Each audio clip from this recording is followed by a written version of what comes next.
Welcome to your Daily Writing Habit, episode number 1372. If you are writing a book or thinking about it, or maybe you've started writing a book but you need some help getting it done, you are in the right place. Good morning. Happy Tuesday, everyone. I'm your host, Christine Whitmarsh. If you're looking for me on the web, especially social media, look for Christine Inc., I-N-K, like that stuff we write with.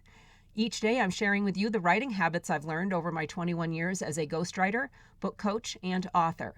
I have found that three things in particular have a huge impact on your success as an author, and they can turn someone who barely sees themselves as a writer into a published book author. Those three things are writing fundamentals, productivity, and mindset habits. Here's today's quote. Resenting a new technology will not halt its progress. That is from Philosopher and Professor Marshall McLuhan. And once again, good morning, everyone. Happy Tuesday. Welcome to part 7 of my AI and authors series. My goodness. As always, please check the show notes for links to the other installments, the other 6 installments, as well as various other resources and source articles that I pop into the show notes each week as we move forward into this newest innovation cycle in history that will, like many other cycles before it, impact us as creatives. The goal of my series is not to induce panic or fear or to be blindly an extremist pro or anti-AI. Nope, that's not it. It's to examine the reality of artificial intelligence and authors and see what we need to do to make sure that we're protected, especially our works, and look for potential opportunities to supplement our existing productivity processes so we have more time to dream up all that creative awesomeness. In other words, to find the balance. So one of the best parts of my job, I was thinking about this recently as a ghostwriter, is that I get to learn from some of the best experts in just a really wide variety of industries. In addition to memoirs, I have helped authors write books on leadership, neuropsychology, economics, EQ, and you guessed it, AI. In fact, watching the most recent developments in artificial intelligence is kind of cracking me up, since I had a client start educating me about all of this, including how to say educating, educating me about all of this and really making very accurate predictions a few years ago.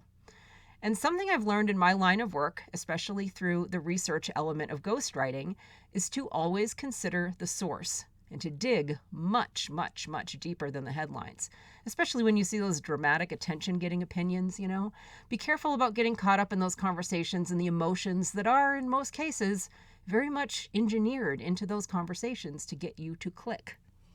In 50,000-foot-high conversations, sometimes it's best to tackle 1,000 feet at a time so you don't rise too high too fast and lose your grip and come tumbling back down to earth. And believe it or not, as fast as technology seems to be progressing right now, including AI, well, let's not get ahead of ourselves or thousands of feet in altitude above ourselves. Let's not assume that it's something that it's not, that it's perfect. Speaking purely based on timeline and in context, even though the early footprints of artificial intelligence date back to the 1950s, using the comparison of automobiles, I think we're closer to the Model T in terms of the history of automobiles and cars than we are to Teslas. Here's a fun fact.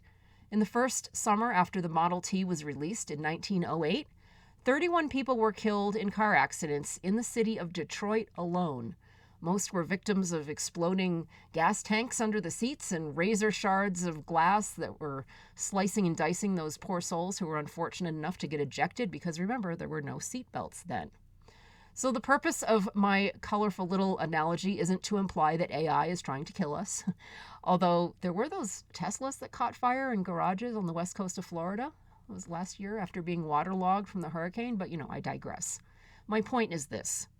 Don't make assumptions. See for yourself. This newest iteration of technology is moving faster than the others, but it is still a work in progress. It is still making mistakes that, we're all told in school growing up, check your work. And in this case, check your AI tool's work. As of now, it only knows what we're teaching it through vast, hard to audit or edit data sets. And it's using those data sets to predict what a human would do or say next, even though it has never actually been a human. So yeah, it's not an exploding gas tank under the seat of a car, but it is definitely a work in progress. So check its work, which means check your work. Quick program note, tomorrow, Wednesday, February 8th, here in the show, is my long-awaited interview on the whole AI and authors topic from a legal and copyright perspective with attorney Catherine Goldman of Creative Law Center. And believe me, I was going to say filmed. We recorded this episode, this interview a few weeks ago. We covered so many different topics. So it's just so much more than legal issues. We just had a lot of fun together. She's a past guest on the show, so we know each other pretty well. So many of the things that we talked about are ripped right from the AI headlines. She had some really, really fantastic insights. So definitely tune into tomorrow's show, Wednesday, February 8th. Thank you for joining me here on Your Daily Writing Habit, where I am helping you write and finish writing an awesome book.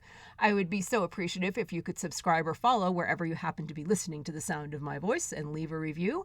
Thank you, and thank you so much to those of you who have already done so. Until tomorrow, happy writing.